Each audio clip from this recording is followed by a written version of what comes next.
Excel techno school, Guruvayanakere, Venur. Admission open now.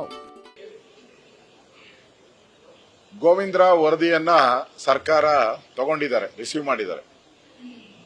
ಆ ಗೋವಿಂದರಾವ್ ಹಿಂದೆ ನಂಜುಂಡಪ್ಪ ವರದಿ ಏನಿತ್ತು, ಆ ನಂಜುಂಡಪ್ಪ ವರದಿಯಲ್ಲಿ ಕರ್ನಾಟಕದ ಯಾವ್ಯಾವ ಬ್ಯಾಕ್ವರ್ಡ್ ಇದೆ ಅಂತೇಳಿ ಘೋಷಣೆ ಆಗಿತ್ತು. ಈಗ ಪ್ರೊಫೆಸರ್ ಗೋವಿಂದರಾವ್ ಅವರ ವರದಿಯಲ್ಲಿ ಆ ಬ್ಯಾಕ್ವರ್ಡ್ ತಾಲೂಕುಗಳು ಇನ್ನೂ ಜಾಸ್ತಿ ಆಗಿದೆ.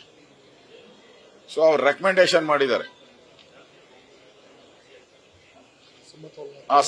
ಅಸಮತೋಲನಾಗಿದೆ, ಅದನ್ನ ಸರಿ ಮಾಡಬೇಕಾದ್ರೆ ಹಣವನ್ನ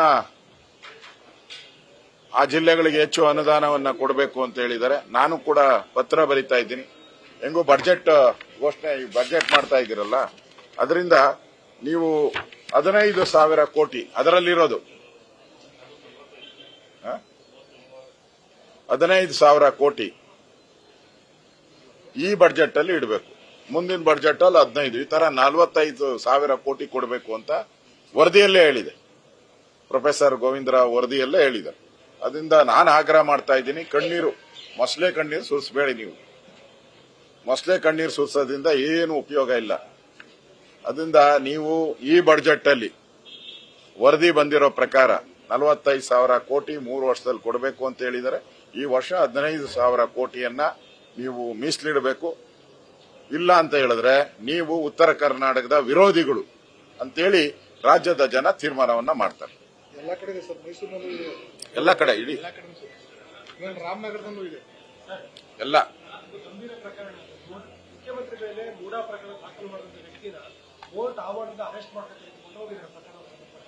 ಇದು ಹಿಂದೆ ದೇಶದ ಮೇಲೆ ಎಮರ್ಜೆನ್ಸಿ ತಂದು ದೇಶವನ್ನ ಹಾಳು ಮಾಡಿದಂತ ಕಾಂಗ್ರೆಸ್ ಅವರು ಈಗ ಕರ್ನಾಟಕದಲ್ಲೂ ಒಂದು ರೀತಿ ಎಮರ್ಜೆನ್ಸಿ. ಕೋರ್ಟ್ ಆವರಣದಲ್ಲೇ ಯಾರು ಸತ್ಯಕ್ಕೋಸ್ಕರ ಹೋರಾಟ ಮಾಡ್ತಾ ಇದ್ರು, ನ್ಯಾಯಕ್ಕೋಸ್ಕರ ಹೋರಾಟ ಮಾಡ್ತಾ ಇದ್ರು.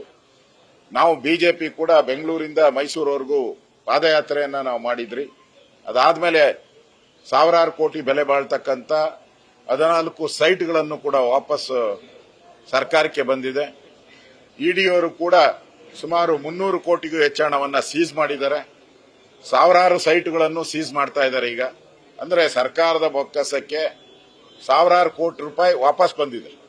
ಇದಕ್ಕೆ ಮೂಲ ಕಾರಣ ಅಂದ್ರೆ ಸ್ನೇಹಮಯಿ ಕೃಷ್ಣ ಅವರು ಫಸ್ಟ್ ಕೇಸಲ್ಲಿ ದಾಖಲು ಮಾಡಿದ್ರು. ಅದಾದ್ಮೇಲೆ ಈ ಘಟನೆಗಳೆಲ್ಲ ಆಗಿದೆ. ಅಂತವ್ರನ್ನೇ ಯಾರು ಗಾಂಧೀಜಿಯ ಆದರ್ಶಗಳನ್ನ ಇಟ್ಕೊಂಡು ಹೋರಾಟ ಮಾಡ್ತಾ ಇದ್ದಾರೆ, ಆ ಗಾಂಧೀಜಿಯ ಆದರ್ಶಗಳ ವಿರುದ್ಧವಾಗಿ ಕಾಂಗ್ರೆಸ್ ಅವರು ಅವ್ರನ್ನ ಕೋರ್ಟ್ ಆವರಣದಲ್ಲಿ ಬಂಧಿಸಿರುವಂತದ್ದು ಅಕ್ಷಮ್ಯ ಅಪರಾಧ. ನ್ಯಾಯದ ಒಂದು ಕತ್ತನ್ನ ಇಸ್ಕುವಂತ ಕೆಲಸವನ್ನ ನೀವು ಮಾಡ್ತಾ ಇದ್ದೀರಾ. ನ್ಯೂಸ್ ಫಸ್ಟ್ ನಿರ್ಭೀತಿಯಿಂದ ನಿಮ್ಮ ಪರವಾಗಿ.